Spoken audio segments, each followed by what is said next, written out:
اس video میں مضمون his first flight کے کویشچن اینڈ آنسرس کو مکمل کیا جائے گا. تو چلیے مل کر پڑھتے ہیں اور سمجھنے کی کوشش کرتے ہیں. Question number 1: why did the young sea girl have to join the company of his family? یعنی وہ جو نوعمر بگلا تھا اسے اپنے خاندان کے افراد کے ساتھ جا کر شامل ہونے کی ضرورت کیوں تھی؟ جواب دیکھتے ہیں. The young seagull had to join the company of his family to learn the art of flying and the art of finding food. یعنی اس نوعمر بگلے کو اپنے خاندان کے افراد کے ساتھ جا کر شامل ہونے کی ضرورت اس لیے تھی تاکہ وہ اڑنے کا فن سیکھ سکے اور کھانا تلاش کرنے کا طریقہ جان سکے. Question number 2: Why don't his parents, his brothers and sisters give him food? یعنی اس کے جو والدین، بھائی اور بہن ہیں وہ اس کو کھانا کیوں نہیں دیتے؟ Answer: His parents, brothers and sister don't give him food because they want the young seagull to gather the courage to make his first flight. یعنی اس کے والدین، بھائی اور اس کی بہن اس کو کھانا اس لیے نہیں دیتے کیونکہ وہ یہ چاہتے ہیں کہ وہ نوعمر بگلا اپنے اندر ہمت پیدا کر کے اپنی پہلی اڑان بھر لے. Question number 3: What was the attitude of the family towards the young seagull? یعنی جو نوعمر بگلا تھا اس کے خاندان کے لوگوں کا رویہ اس کی طرف کس طرح سے تھا؟ Was it agreeable to you or not؟ کیا آپ اس طریقہ کار کو مانتے ہیں؟ آپ کے نزدیک یہ ٹھیک ہے یا نہیں؟ ایکسپلین، آپ نے تفصیل سے بتانا ہے. جواب اس طرح سے ہے. Answer number 3: All the family members had left him in isolation and started taunting him for his cowardice. پہلے تو بتانا ہے کہ وہ رویہ کیا تھا. اس کے خاندان کے سبھی لوگوں نے اسے بالکل تنہا چھوڑ دیا تھا اور وہ اس پر اس کی بزدلی کی وجہ سے طنز کر رہے تھے. Yes, such an attitude seems agreeable. جی ہاں، اس قسم کا جو رویہ ہے یہ مناسب ہے یا اسے مانا جا سکتا ہے. A person learns better if he has to perform a difficult task without anyone's support for his survival. اور اس کی وجہ یہ ہے کہ ایک شخص جو ہے وہ زیادہ بہتر طور پر اس کام کو سیکھ سکتا ہے جو کہ مشکل ہوتا ہے یا جسے وہ مشکل سمجھتا ہے بنا کسی کی مدد کے کر پانے میں، لیکن اپنے زندہ رہنے کے لیے اسے کرنا بھی اسے ضروری ہوتا ہے تو بالآخر وہ اسے کر لیتا ہے. یعنی ایسا تب ہی ممکن ہے جب اسے اس کے حال پہ چھوڑ دیا جائے اور خود سے کوشش کرنی دی جائے. Question number 4: Describe in your own words the feelings, actions and thoughts of the young seagull soon after his fall. یعنی تفصیل سے بتانا ہے آپ نے اپنے الفاظ میں کہ کیسا محسوس کیا، کیا عمل کیا اور کیا خیالات اس کے ذہن میں آئے جب نوعمر بگلے نے اڑنے کی کوشش کی اور وہ پہلے پہل گرنے لگا. تو جواب اس طرح سے ہے. معاف کیجیے گا. At first the young seagull felt quite dizzy. یعنی پہلے پہل تو وہ جو نوعمر بگلا تھا اسے چکر سا آیا. And was about to lose his balance اور وہ اپنا توازن کھو دینے والا تھا. He thought that his wings would not support him. اسے ایسے لگ رہا تھا کہ اس کے جو پر ہیں وہ اس کو سہارا نہیں دے پائیں گے. Then he flapped his wings and realized that he was not falling into the sea. لیکن پھر اس نے جب اپنے پروں کو پھڑ پھڑایا اس کو یہ احساس ہوا کہ وہ سمندر میں نہیں گر رہا. He became happy and uttered a joyous scream. وہ خوش ہو گیا اور خوشی سے چلایا. He had made his first flight and he was no more scared. اس نے اپنی پہلی اڑان بھر لی تھی اور اب وہ بالکل بھی خوفزدہ نہیں تھا. Question number 5: What could be the author's purpose behind writing the story His First Flight? یعنی مضمون نگار جو ہیں ان کا کیا مقصد ہے کہانی His First Flight کو لکھنے کے پیچھے؟ جواب اس طرح سے ہے. The author's purpose behind the story His First Flight is یعنی مصنف کا جو مقصد ہے اس کہانی ہز فرسٹ فلائٹ کو لکھنے کے پیچھے وہ یہ ہے، اس طرح سے ہے، is to tell the readers about an important lesson of life. وہ اپنے پڑھنے والوں کو زندگی کے ایک اہم سبق کے بارے میں بتانا چاہتے ہیں. It is really difficult for everyone to take the first step to start anything new in life.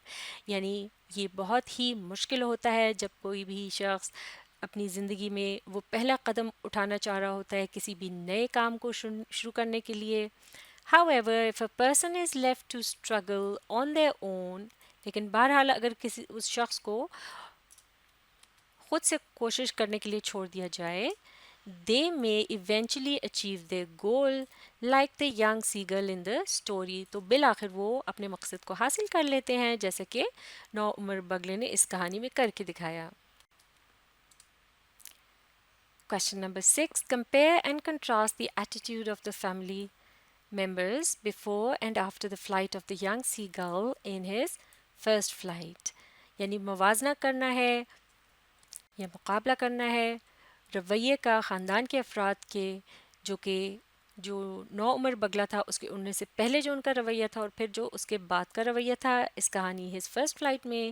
جواب اس طرح سے ہے، بفور دا فلائٹ یعنی اس اڑان بھرنے سے پہلے، یعنی جب جو وہ تھا بگلا وہ اڑ نہیں پایا تھا، the family was angry with the young sea girl, تو اس کے خاندان کے افراد اس پر خفا تھے، اس سے غصہ تھے. اینڈ دے ہیڈ لیفٹ ہم آل alone آن دا لیج، اور وہ اس کو چٹان پر بالکل اکیلا چھوڑ کر چلے گئے تھے.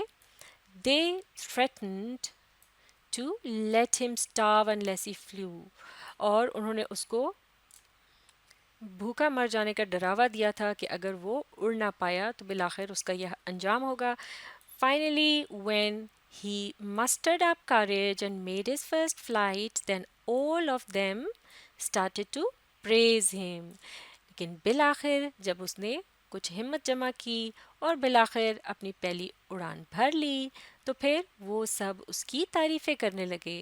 They offered him scraps of dog fish، اور پھر انہوں نے یہ ڈاگ فش قسم کی جو ایک مچھلی ہوتی ہے اس کے ٹکڑے اس کو پیش کیے. The feelings of joy and pride was expressed in the screaming of the parents of the young seagull. اور پھر خوشی اور فخر کے جو جذبات ہیں ان کا اظہار نوعمر بگلے کے والدین کی چلانے کی آوازوں میں ظاہر ہونے لگا، یعنی وہ بہت خوش ہو گئے. Question number 7. Identify the sentence in the first paragraph of his first flight which shows cause and effect. یعنی نشاندہی کرنی ہے اس جملے کی پہلے پیراگراف his first flight کے سبق کے جس میں کاز اور افیکٹ کا پتہ چلتا ہے، یعنی کسی کام کی وجہ اور پھر اس کا اثر. جواب اس طرح سے، in the first paragraph of his first flight the sentence which shows cause and effect is، تو اس طرح سے آپ جواب کو شروع کریں گے کہ پہلے پیراگراف اور پھر یہاں پر کا حوالہ دے کے مضمون کے نام کا حوالہ دیا اور پھر ساتھ ہی آپ کہیں گے کہ اس میں جو جملہ بتاتا ہے کاز اور افیکٹ کا وہ اس طرح سے. اس کے بعد آپ یہاں دیکھ رہے ہیں کولن کا نشان اور پھر نئی لائن سے شروع کرتے ہوئے آپ نے وہ جملہ یہاں لکھ دینا ہے اور وہ اس طرح سے ہے، he felt certain that his wings would never support ہم، اسے اس بات کا یقین ہو چلا تھا کہ اس کے پر جو ہیں وہ اس کو سہارا نہیں دے پائیں گے. سو he bent his head and ran away back to the little hole، تو اس نے اپنے سر کو جھکایا اور دوڑ کر واپس اس چھوٹے سے سوراخ میں چلا گیا. جیسا کہ اس مضمون میں بتایا جا رہا تھا کہ بگلا جو ہے وہ اڑنے سے گھبراتا تھا، تو یہاں بتا رہے ہیں کہ وجہ کیا تھی. وہ یہ کاز جو ہے اس میں یہاں ہائی لائٹ ہوا ہے کہ وہ اس کے ذہن میں یہ خوف تھا کہ اس کے پر اس کو سہارا نہیں دے پائیں گے، اور اس کا اثر کیا ہوا کہ وہ گھبرا گیا اور واپس اپنے اس بل میں چلا گیا. تو یہ ہوا اس کا effect. Question number 8. Read any paragraph from the text to identify the main idea and the sentences that support the main idea.